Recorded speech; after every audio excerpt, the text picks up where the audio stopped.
E, Cristina, conta um pouco para a gente como é que faz, como é que é fechado o diagnóstico de TDAH? É um monte de sintomas, né? Não é, uma coisa específica. E é uma jornada, né?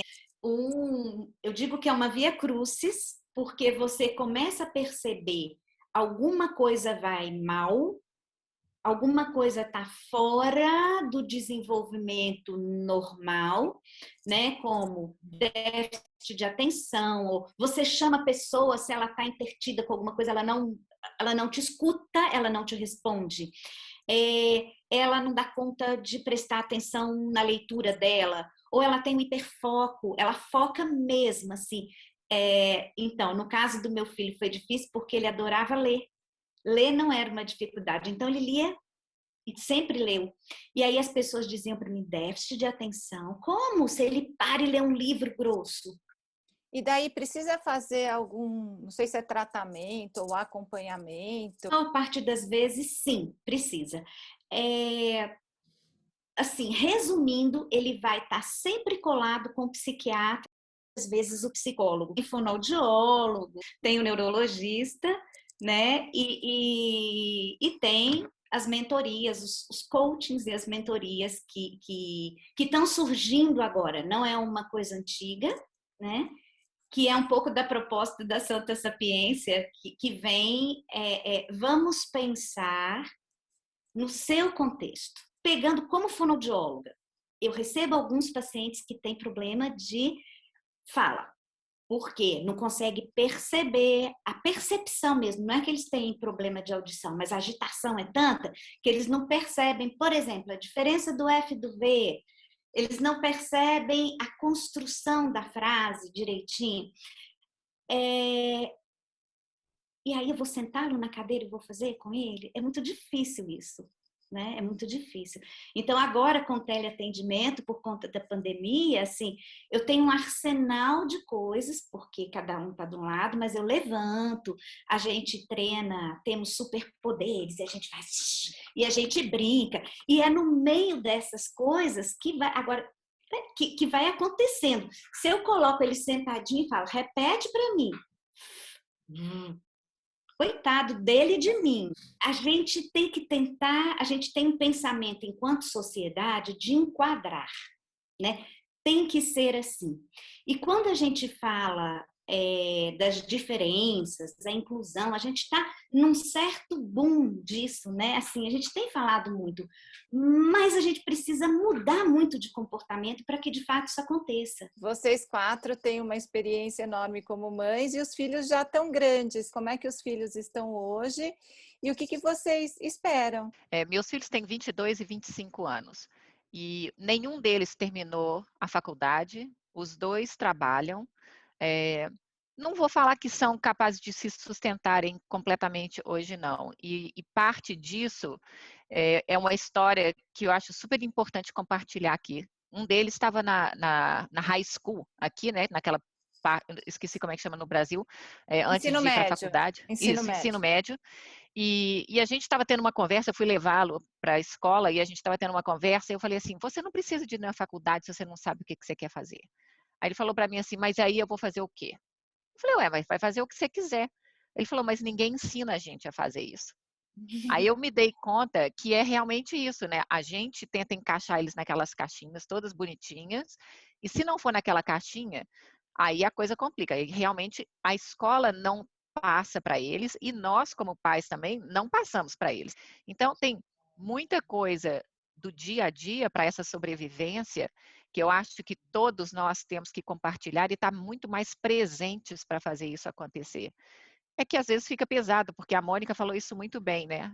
Por alguma razão, cai nos ombros da mãe, especificamente na maior parte do tempo. Eu sei que tem muito pai envolvido, mas a maior parte do tempo é mãe, faça. Mas eu acho que a gente precisa começar a quebrar essas arestas assim e fazer um mundo mais inclusivo. Verdade, muito legal. E você, Mônica? Eu tenho 3 meninos, o meu mais velho tem 32, eu tenho um de 30 e um de 28. Então, 32 anos atrás, o meu pediatra falava assim, não vai atrás dessas coisas de TDAH não, porque isso é invenção. Isso não existe. E eu tinha um filho, tenho o meu mais velho hiperativo desde que ele começou a andar. E o meu filho mais velho, ele é extremamente autodidata. Então, ele cansava e ele não ia mais na escola, porque ele discutia com o professor. E também tinha a questão de ficar sentado e de se comportar, e fazer trabalho de grupo, e a questão da impulsividade. Então, para ele, a cadeira escolar foi muito difícil, né? Esse meu filho, que tem 32 anos, ele mora em Amsterdã hoje, ele é casado, ele foi para lá contratado, não é que ele foi como turista para ver como é que fica, para ver como é que faz. E ele tem uma produtora de vídeo e imagem, porque é o que a Vera falou, a imagem para eles é o que fala muito mais alto, né? Do que a leitura e do que a escrita. E meu filho do meio, ele fez faculdade negociando com as meninas. Ele fazia os trabalhos de imagem e as meninas faziam os trabalhos de texto para ele. Mas eles só precisam que a gente tenha um pouco mais de paciência. Eu acho que a pessoa que tem TDAH, ela pode ir muito longe, desde que a gente respeite quando elas vão para Marte, quando elas voltam para a Terra, quando elas precisam sair para andar, quando elas estão inteiras. E eles podem ir muito longe, mas eles vão longe no caminho que eles traçarem para eles e não no caminho que nós traçamos para eles. Então, Vera, me conta hoje o seu filho, quantos anos ele está e como é que ele está hoje? Ele tem 33 anos. Ele não está morando em casa aqui há 2 meses, né? E ele foi morar num lugar especial para ele no sul da Bahia, e que é onde ele pode exercer. Ele é muito corporal, né? Muito físico e assim a natureza chama muita atenção dele. Então ele precisa de variedades. Ele falou, mãe, não dá para ser feliz olhando para esse tanto de prédio aqui parado, né? Eu acho, não, ele não terminou, né, o curso superior, não, ele, assim, é um tédio sem remédio, viu, Simone? Você falou do tédio aí, assim, não tem remédio. Eles querem a descoberta, a curiosidade, eles querem um outro nível de diálogo que muitas vezes a sociedade e a própria escola, como uma representante dessa sociedade, não oferece. E é interessante isso. Eu quero citar ele mesmo aqui, que ele fala isso. Era de sombra, curva e sonora, sua cara a me encarar. Me vi em outra face, com ossos no colar. Disse que eu tinha sorte em não me adorar, que não me faria, que me faria forte, e que eu acordei já sabendo uivar. Isso é uma das ele mesmo, ele fala que escreve para ele poder seguir, né, o texto dele. E você, Cristina? Então, meu filho tem 27 anos, ele se formou em gastronomia, e aí começou a pandemia, né? Mas antes da gastronomia, ele fez filosofia na UFMG. Quer dizer, eu acho que todo mundo está falando aqui, a inteligência é legal, nossa, assim, e entra onde quer. O difícil é persistir dentro de uma metodologia que te põe sentado, que te põe para fazer coisas. Então, assim, ir para a gastronomia, para ele foi uma saída, assim, é uma coisa que eu gosto muito de fazer e tem a metade do curso é prático. Acho que você lembra, né, Vera, há um tempo, todo mundo falava que que o TDAH era uma desculpa para medicalizar as crianças. Né? Uhum. Então, todo mundo falando mal da Ritalina, todo mundo falando mal das mães dessas pessoas, dos pais dessas pessoas, porque a gente não sabia lidar com eles, então a gente queria medicar os nossos filhos. A gente não quer um diagnóstico para a gente se esconder atrás deles. O diagnóstico explica. Então, você sabendo quem seu filho é, você sabe como você vai lidar com ele. Não é que o seu filho é um transtorno, o seu filho tem uma questão que a gente tem que aprender a lidar com ela, né? Medicando ou não, dentro do que a gente pode fazer de melhor para que ele tenha uma boa qualidade de vida. E daí, então, nessa última rodada, eu queria que cada uma deixasse um recado para mães, como vocês, às vezes as mães que estão percebendo agora ou recebendo agora o diagnóstico, e se vocês querem deixar algum contato, alguma rede social. Vamos lá, Simone. O meu recado vai para todas as mães e as famílias das mães. Primeiro, para as mães, é para pedirem ajuda. Não tenham vergonha de falar. Não sei como que faz, não dou conta de fazer sozinha. Nunca passei por isso antes e a lista vai, porque todas nós passamos por isso. Mas, acima de tudo, para as famílias dessas mães também, que acham que nós não somos boas mães ou que não sabemos como lidar com nossos filhos, o que a gente mais precisa é que alguém segure a mão da gente e faça junto com a gente. Para dar palpite, o mundo está cheio. A gente tem até social media agora para dar palpite. Mas segurar a mão, a coisa mais complicada. Então, esse é o meu recado. E igual eu falei no começo, eu tenho uma empresa, a Xingu Health. Se alguém quiser conhecer o trabalho que a gente está fazendo, tem o site xingusaude.com.br, onde a gente quer empoderar todas as pessoas para terem um cuidado melhor com a saúde. E é isso que a gente quer deixar aqui. Cuidem-se. Que é daí que a gente começa a mudar o mundo. Obrigada, Mariana, pelo convite. Obrigada a você. Mônica. Mariana, a gente tem que lembrar que às vezes ser mãe é difícil demais, né? Não é só a propaganda de Doriana que a gente vê na televisão.